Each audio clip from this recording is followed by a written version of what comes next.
मुख्यमंत्री योगी आदित्यनाथ ने ऑक्सीजन की पर्याप्त मात्रा में उपलब्धता के लिए बड़ी पहल की है और जल्द ही ऑक्सीजन को लेकर प्रदेश आत्मनिर्भर हो जाएगा और दूसरे राज्यों से ऑक्सीजन मंगाने की जरूरत नहीं पड़ेगी। सीएम के निर्देश के बाद प्रदेश में युद्ध स्तर पर 485 ऑक्सीजन प्लांट में से 290 ऑक्सीजन प्लांट पर काम चल रहा है, जबकि 167 के प्रस्ताव केंद्र सरकार को भेजे गए हैं। ऑक्सीजन आपूर्ति में आत्मनिर्भर उत्तर प्रदेश हो रहा है और यूपी में 290 ऑक्सीजन प्लांट पर काम चल रहा है। 167 ऑक्सीजन प्लांट ऐसे हैं जिनका प्रस्ताव भेजा गया है केंद्र सरकार को।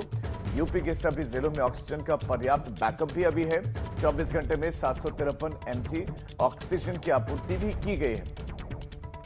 वहीं मुख्यमंत्री योगी आदित्यनाथ की पहल पर प्रदेश में पहली बार इतने बड़े पैमाने पर ऑक्सीजन प्लांट लगाए जा रहे हैं। मुख्यमंत्री योगी ने निजी मेडिकल कॉलेजेस में भी ऑक्सीजन प्लांट लगाने के निर्देश दिए हैं। हालांकि ये काम फर्स्ट वेव में ही हो जाना चाहिए था, लेकिन फर्स्ट वेव में कार्य नहीं किया गया तो सेकंड वेव में हर किसी को सांसों के लिए जूझना पड़ा। पूरा उत्तर प्रदेश हांफने लगा था, कई लोगों की मौत हो गई, मृत्यु दर बढ़ गई और अब जाकर जो ऑक्सीजन प्लांट्स हैं वो लगाए जा रहे, क्योंकि पहले से होना चाहिए था लेकिन देर आए दुरुस्त आए। और शैलेश अरोड़ा हमारे संवाददाता खबर पर ज्यादा जानकारी देंगे। शैलेश, अभी कितने मीट्रिक टन खुद उत्तर प्रदेश बना पा रहा है ऑक्सीजन, कितना बाहर से आ रहा है और ये जो प्लांट्स लग रहे हैं ये कब तक पूर्णतः काम करना शुरू कर देंगे?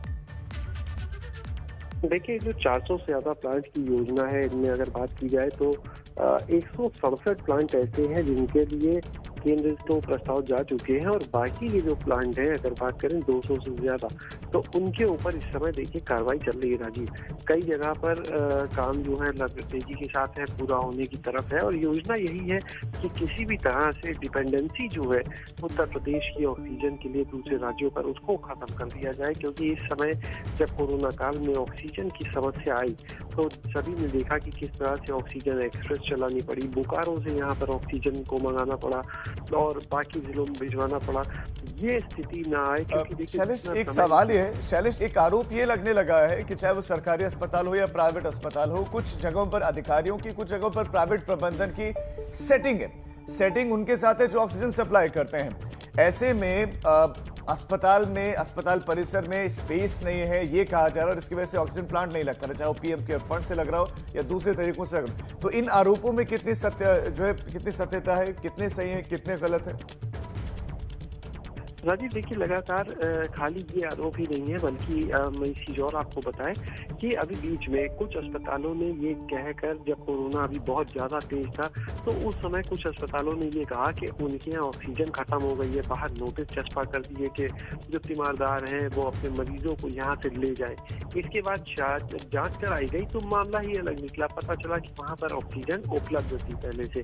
यानी कहीं ना कहीं जो बात अभी आपने कही सेटिंग वाली, कहीं ना कहीं जो उनकी मंशा थी वो ठीक नहीं थी। और ये सोचिए कि जिस समय किसी की सांसें टूट रही हैं, किसी की सांसें उखड़ रही हैं, उस समय भी वो ऑक्सीजन होते हुए वहां पर ये कह रहे हैं कि ऑक्सीजन नहीं है, बकायदा लिखित नोटिस चस्पा कर रहे हैं और मरीज को वहां से ले जाने के लिए बोल रहे हैं, जबकि जानते हैं कि इस समय मरीज को शिफ्ट करना, ऑक्सीजन सपोर्ट से हटाना कितना खतरनाक हो सकता है। तो कुल मिलाकर कहा जाए तो देखिए, बिल्कुल ये बात गलत नहीं है कि कहीं ना कहीं कई ऐसे अस्पताल हैं जिनकी अपनी सेटिंग है, जिसकी वजह से वो नहीं चाहते।